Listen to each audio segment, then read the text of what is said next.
Baada ya kubomoa ikatokea vurugu, zikachoma nyumba za serikali, ofisi ya mtendaji wa kijiji na nini zikachoma zote zile ofisi pale mbele. Baada tu ya kuchoma yeye, baada ya wiki moja kaleta gireda kaanza kukwangua bila kushirikisha serikali.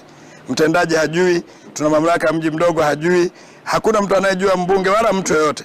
Anajua yeye na mtu mmoja mwenyekiti sijui wa kata wa Chama cha Mapinduzi. Wakaanza kubomoa, ndo ugomvi ulipoanzia. Wale watu wa serikali wakamwambia, wewe kama unasema umepewa hili eneo, hili ni eneo la serikali, kwa nini unabomoa? Anawaambia mimi nafanya kazi na Ikulu, mimi nafanya kazi na mkoani, mimi nafanya kazi na wilayani. Anasumbua watu hata kwenye soko lile. Niseme tu wazi kama kiongozi. Mimi kama mwenyekiti siruhusiwi kukanyaga. Hata angepigwa mtu, siruhusiwi hata kujua kwa nini amepigwa. Na akipigwa mtu, cha kwanza kuna vijana wameendelea kupiga watu, hata kipelekwa polisi. Alienda kutoa taarifa ndio anawekwa ndani. Kwa maana hiyo kinachofanyika hapa